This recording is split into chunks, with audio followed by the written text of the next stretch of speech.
नमस्कार। हिंदी मार्गदर्शन चैनल में आपका स्वागत है। हम अपने इस हिंदी व्याकरण कक्षा में हमने पिछले कक्षा में वाक्य के बारे में पढ़ रहे थे। हमने वाक्य किसे कहते हैं और वाक्य के कितने भेद होते हैं, हमने इस बारे में पढ़ा था। वाक्य यानी शब्दों का सार्थक समूह। शब्दों का सार्थक समूह जिसे हम वाक्य कहते हैं। और हमने वाक्य के भेद पढ़े थे। वाक्य के हमने दो भेद पढ़े थे।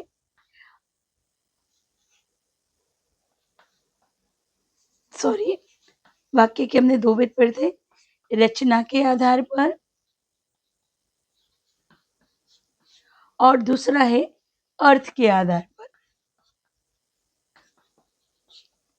अर्थ के आधार पर हमारी ये दो भेद हमने अपने पिछली कक्षा में हमने लिए थे।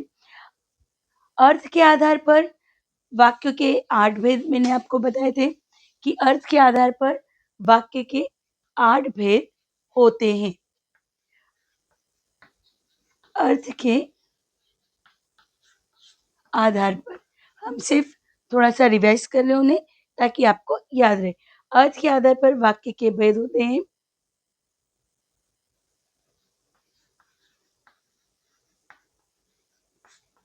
विधानवाचक,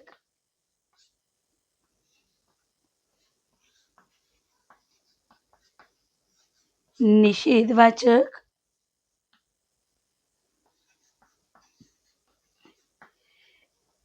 प्रश्नवाचक, जिनके बारे में हमने पिछली वीडियो में पूरा हमने विस्तार से इनको हमने पढ़ा था। इच्छावाचक,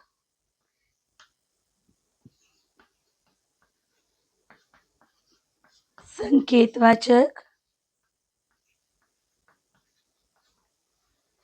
संदेहवाचक,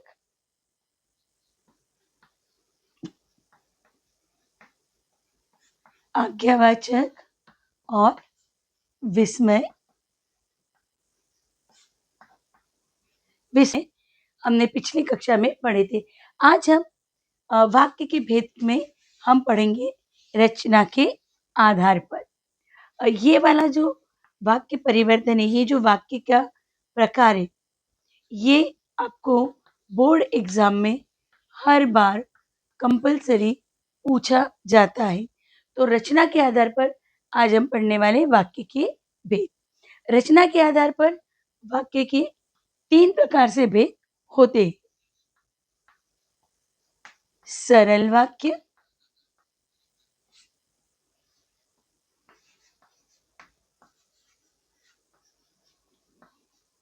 संयुक्त वाक्य और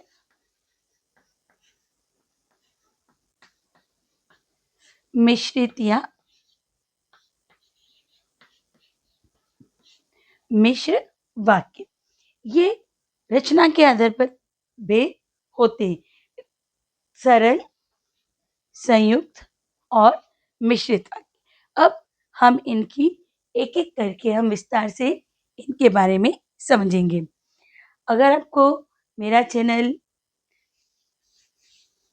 पसंद आता है, आपको समझ में आता है, तो आप मेरे चैनल को सब्सक्राइब कीजिए, वीडियो को लाइक कीजिए और कमेंट कीजिए ताकि मैं और यूज़फुल वीडियो आपके लिए बना सकूं। अब हम सबसे पहले लेते हैं सरल वाक्य। सरल वाक्य जैसा कि नाम से ही हमें पता चल रहा है, बिल्कुल सिंपल सेंटेंस जो इजीली हमारे सेंटेंस हम जो बोलते हैं। सरल वाक्य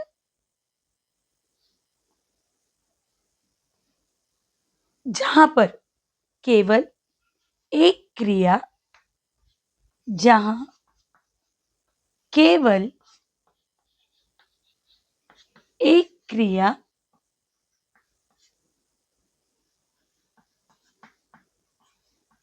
होती है, जहां पर केवल एक ही क्रिया होगी उसे हम सरल वाक्य कहते हैं। जैसे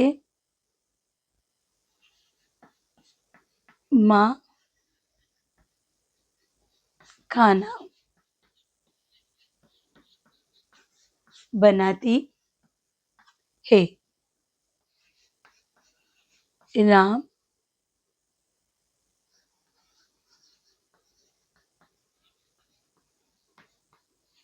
विद्यालय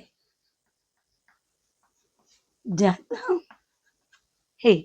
अब आप देखिए यहाँ पर दोनों जगह सिर्फ एक एक ही क्रिया है। इसके लिए ये हो गया है सरल वाक्य। यानी जो हम अपने दैनिक रूटीन में, अपने डेली रूटीन में, दैनिक दिनचर्या में जो हम सेंटेंस का प्रयोग करते हैं, सिंपल सेंटेंस, आप जा रहे हैं, वो आ रहा है, आप क्या खाते हैं, ये सब सरल वाक्य के अंतर्गत आते हैं। अब दूसरा है हमारा संयुक्त वाक्य।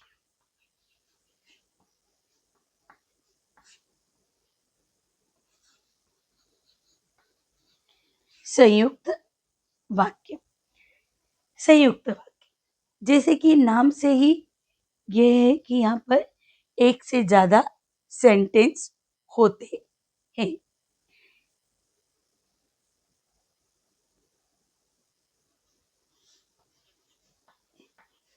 यानी जहाँ एक से ज्यादा सेंटेंस है वो हो जाते हैं संयुक्त वाक्य। जिस वाक्य में एक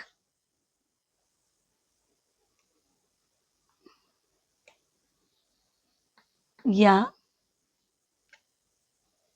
हम एक की जगह हम दो कर लेते, दो या दो से अधिक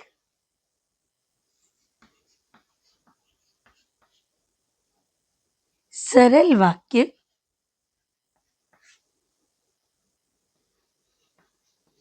अपना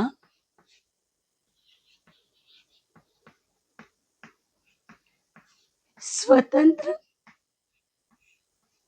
अर्थ लिए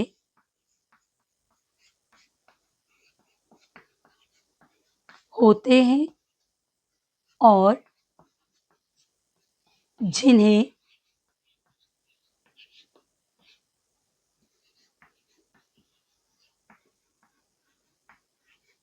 समुच्चय बोधक शब्दों से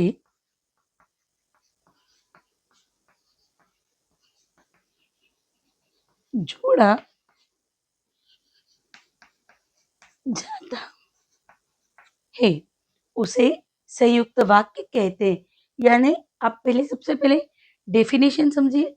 दो या दो से अधिक वाक्य होंगे जिन वाक्यों का अपना अपना अलग अलग अर्थ होगा और जिन्हें समुच्चय बोधक शब्दों से हम लोग जोड़ेंगे, उसे हम संयुक्त वाक्य कहते हैं।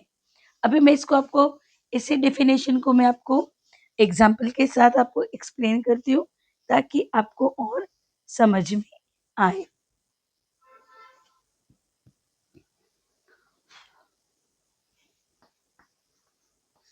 राम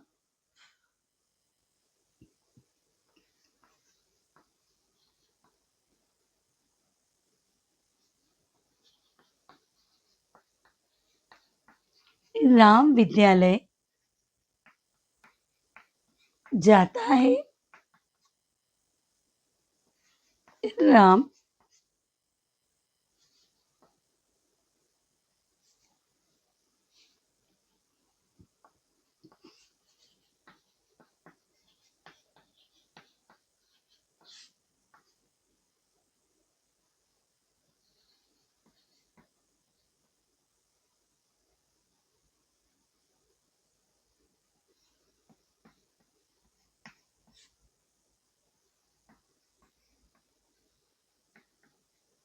गाना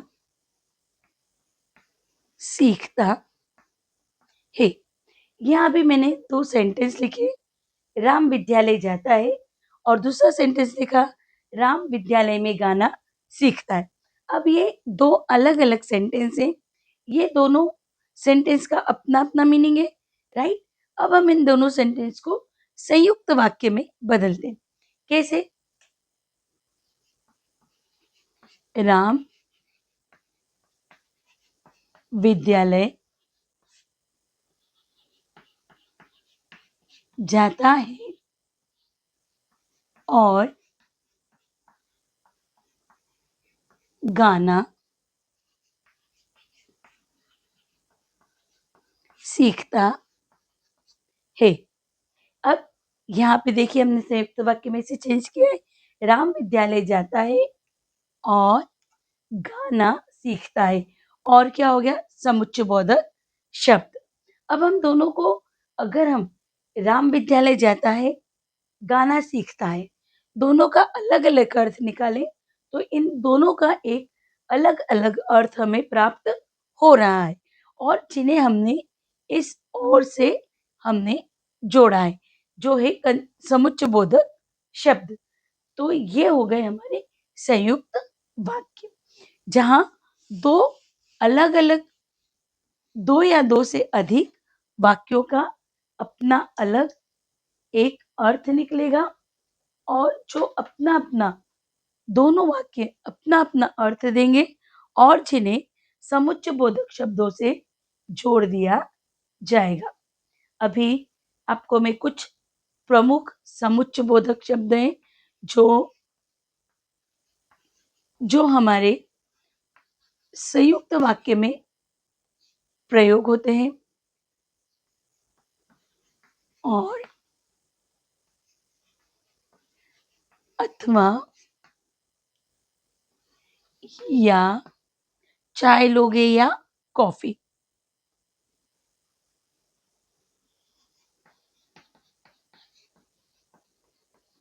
इसलिए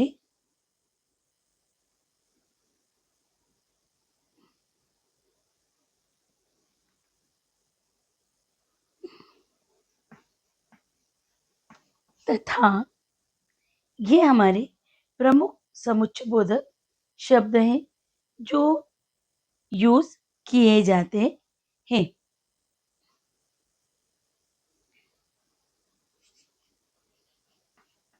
एक और एग्जाम्पल मैं बताती हूँ। वर्षा हुई और गर्मी से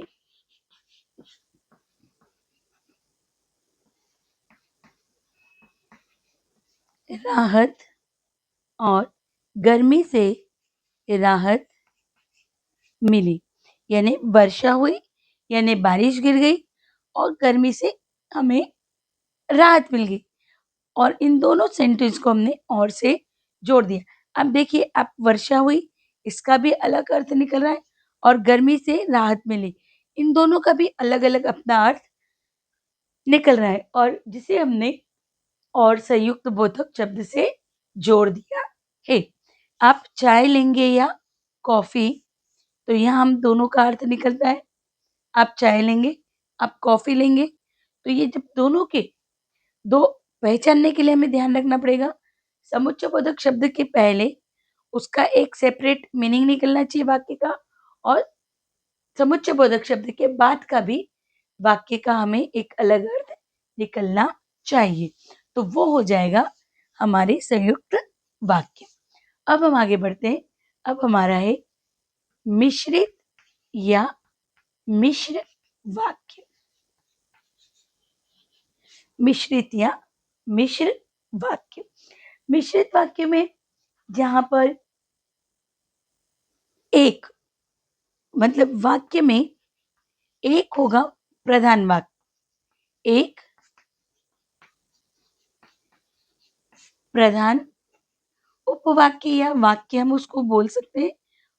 एक प्रधान उपवाक्य होगा और बाकी सभी और जितने भी वाक्य में जो दूसरे वाक्य हैं वो सभी क्या होंगे? वो प्रधान वाक्य पर निर्भर, प्रधान वाक्य पर निर्भर होंगे। जिन्हें हम मिश्रित वाक्य कहते हैं। और इसके मुख्य मिश्रित वाक्य के मुख्य समुच्चयबोधक शब्द हैं क्योंकि,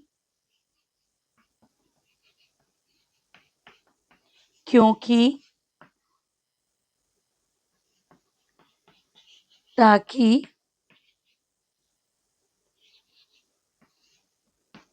जब, तब,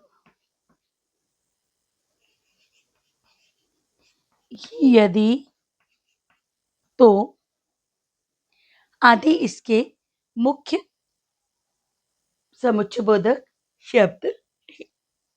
यानी जहां पर एक मेन वाक्य होगा, एक इंपॉर्टेंट सेंटेंस होगा और बाकी सभी सेंटेंस उस पर निर्भर होंगे, उसे हम मिश्रित वाक्य कहते हैं। अब इसके एग्जाम्पल से मैं आपको और क्लियर करती हूँ ताकि आपको और क्लियर हो जाएगा।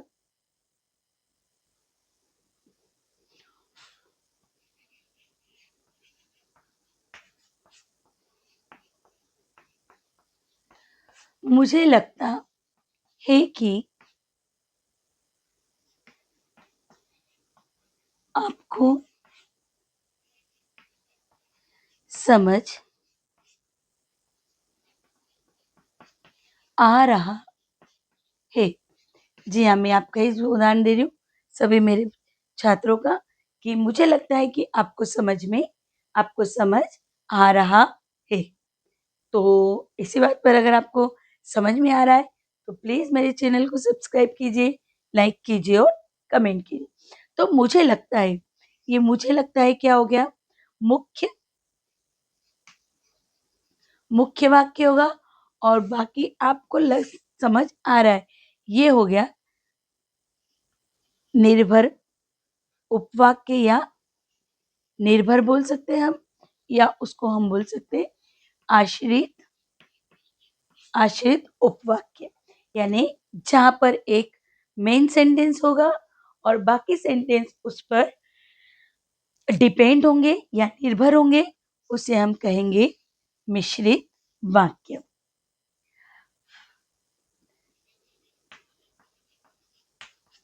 जैसे ही प्रधानाचार्य को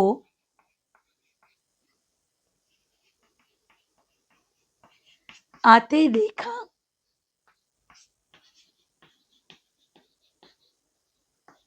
वैसे ही छात्र चुप हो गए। यानी जैसे ही प्रधानाचार्य को आते देखा, ये मेन वाक्य मेन सेंटेंस हो गया और वैसे ही छात्र चुप हो गए, ये आपका आश्रित उपवाक्य हो गया। इसको हम ऐसे भी लिख सकते हैं, जब प्रधानाचार्य को आते देखा तब छात्र चुप हो गए। आशा है आपको मिश्रित वाक्य समझ में आए होंगे। एक आध एग्जाम्पल मैं आपको और देती हूँ।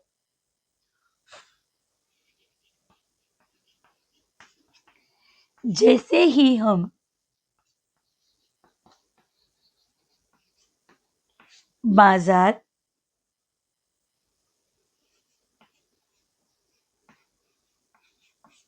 पहुंचे, वैसे ही बिजली चली गई।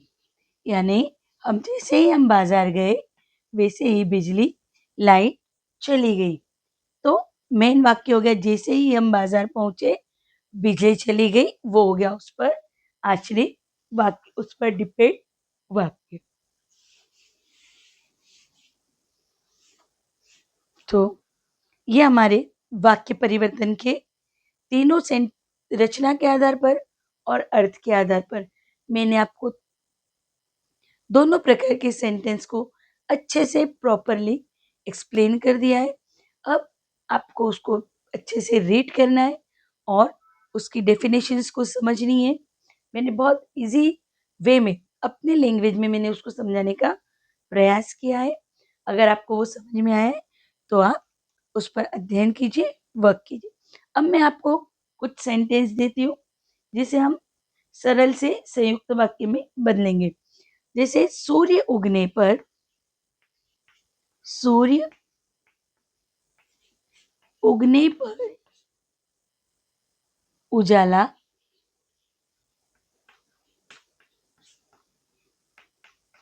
छा गया। अगर हम इसे संयुक्त वाक्य में बदलें तो हो जाएगा सूर्य उगा और उजाला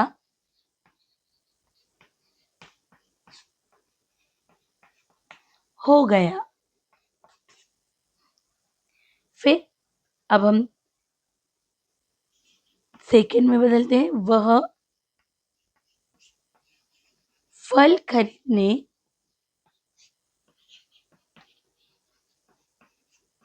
बाजार गया। ये भी सरल वाक्य है, ये भी सरल वाक्य है जिसे हम बदलेंगे मिश्रित वाक्य में।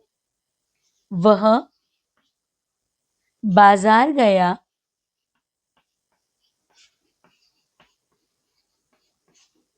वह बाजार गया जहां से उसने जहां से